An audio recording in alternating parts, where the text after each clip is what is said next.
Hello everybody, Clive at 5 here bringing another StarCraft 2 commentary. It's been a while since I've done a StarCraft commentary, but I wanted to do something where I could, talk a little bit to you guys. First of all, I want to say hello and thank you to all my newest subscribers by way of Little Inferno. I absolutely cannot believe that there have been that many viewers for that video. So thanks for your subscription. I know you have your choice in YouTube subscriptions. Who you want to I'm done. Okay, anyway.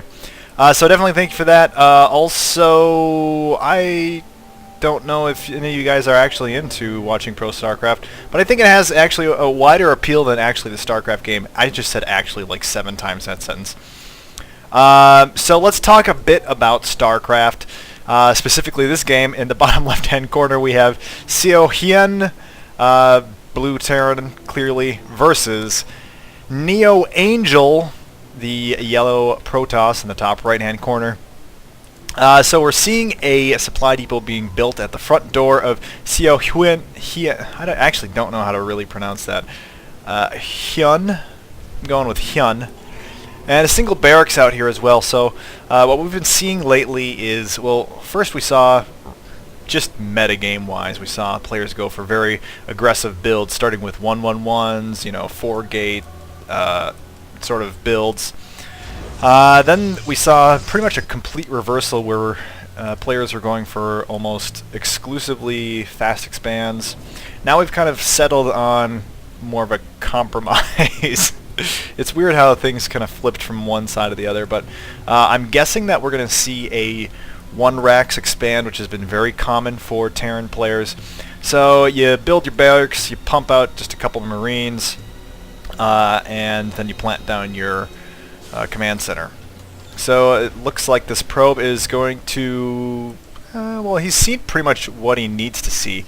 Probably more concerned with trying to harass that SCV than seeing what's going on inside the base. So we are seeing that aAaSeoHyeon is saving up a bunch of minerals to plant down a command center, which he's now doing, and of course that gets scouted right away by the probe. In the meantime, aAaSeoHyeon's SCV is going to scout out what's going on. Let's see what is going on. Cyber core and a gateway, pretty standard opening for Protoss. This gas came right after the cyber core, which, well, if you wait a little bit, then you're typically going for more of a gate, warp gate build. If you're building your second assimilator pretty much right away, then you're going for usually a robo or some sort of higher tech.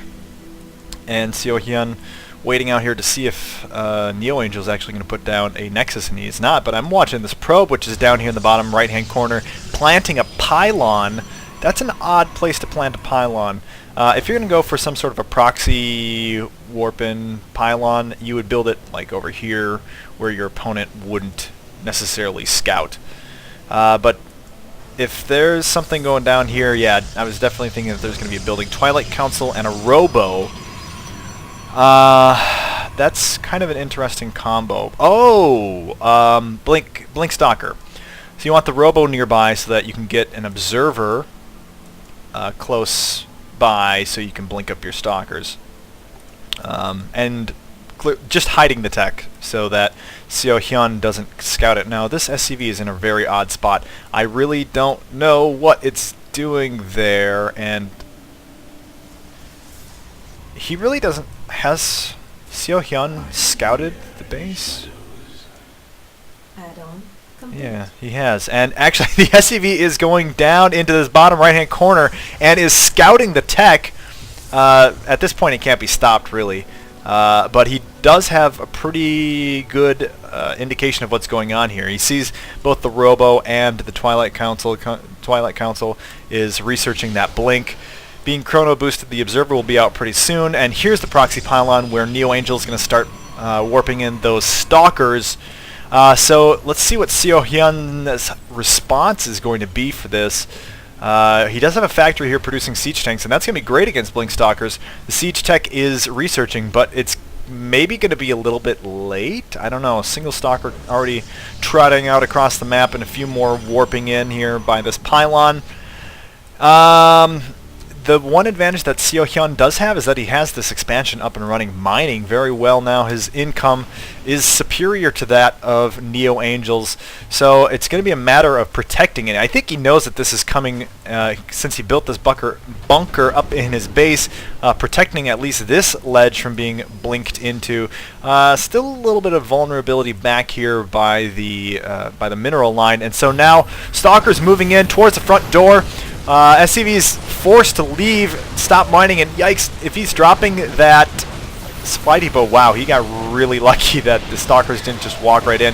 But Siege has finished. The Siege tank is barreling away at these Stalkers. I don't think that the Stalkers are going to really be able to finish anything here, but they're going to be able to take down a couple of supply depots, which is going to leave SC2 completely blocked up, not going to be able to produce anymore until he builds some more supply depots. So let's see what's on the way. He has 2 tanks, which is pretty good. Barracks are not doing anything important. Can't build, well, obviously they can't build any more Marines yet. And this is actually pretty scary looking force from NeoAngel. The question is whether he's going to be able to get past the siege tanks. Maybe he doesn't need to get past the siege tanks. He's just taken down the supply depots again. The next supply depot might go down as well. Moving in those siege tanks, maybe a little bit too close. Now they're in range of the Stalkers. Where's that observer? The observer can just move right over here and grant the Stalkers vision while they take out that siege tank. Yeah, the siege tank is very precarious. Only actually losing 1 supply depot, repairing the second one. So NeoAngel now still, he has some more supply depots. He might have built some in the back here, I guess. I don't really know what's going on. And so now NeoAngel thinks that's a safe point in time to plant down an expansion of his own. I would agree. And oh, there goes the Stalkers moving in, taking down, it looks like, both of those siege tanks. So that is unfortunate for SC2, just what I feared. Now this command center might be taken out as well. That would be absolutely devastating. Marines and SCVs moving down to try to fight this off, bundling all those SCVs up with the Marines to get the Stalkers confused. The Stalkers will prioritize the SCVs while the Marines can stand in the back and fire away at them. And so, yikes, once again, that command center getting so close to being destroyed.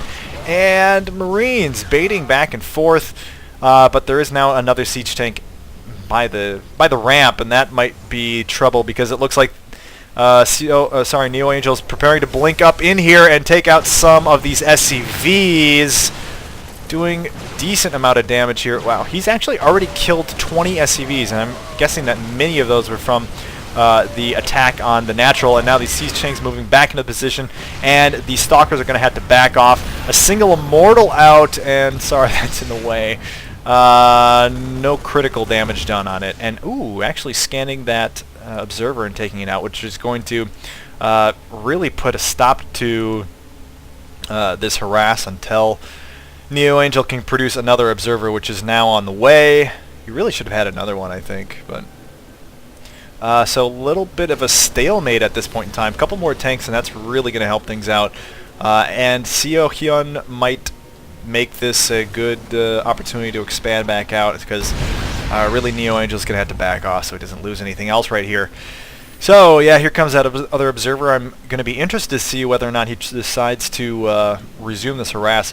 Actually, medevac out now to support these Marines. And Marines actually aren't a bad idea, because NeoAngel is really heavy on the Stalkers and the Immortals. I guess he's only got 1 Immortal. High Templar also out, and let's see how far he has. Psionic Storm being researched, and Psionic Storm with the High Templar is going to really put a damper on these Marines. So it's going to come down to whether or not SC2 can cause some damage before the Psi Storm is finished, which I don't think is going to be the case. I think there are just too many Stalkers and well, there's only that 1 Immortal, but still, that's going to stop these Marines from doing too much. Oh, actually loading up, so maybe he's going to try to... No, maybe not. Does he know? Okay, yeah, he does know that there's an observer there, scanning it, taking it out. And another observer being produced. In the meantime, researching the Zealot leg speed as well. So yeah, NeoAngel really needs some Zealots if he's going to be going up against these Marines, or specifically an infantry army. Oh, actually, Couple of medevacs moving out towards. It looks like they're going to go for a drop. I don't know if that's just lucky timing, but I don't think these probes here are going to scout it if the medevacs go around behind here. I don't know. So NeoAngel looks like he's going to go onto a third base. SC2 has a command center, a third command center being built, and NeoAngel does have the opportunity to scout this right now. The assimilator can see what's happening and running those probes out, so good reaction time from NeoAngel, but still, Marines gonna be able to do a pretty good amount of damage. Focusing the Templar Archives, which will limit NeoAngel's ability to produce High Templar.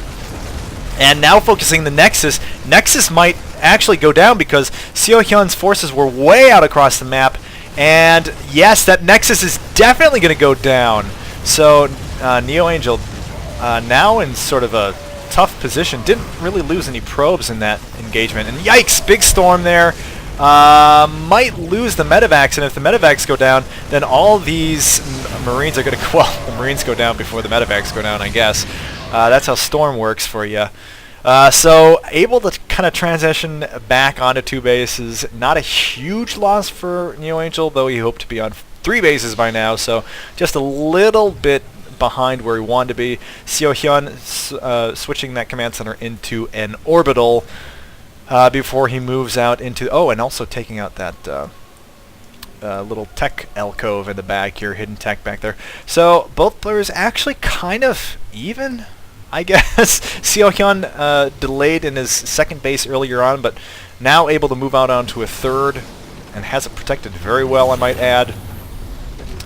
So I don't really know who to give the advantage to. I think this is a pretty even match. I think NeoAngel has a slight tech advantage. He did have the Templar Archives out, and the Storm is already researched. So as soon as he has a...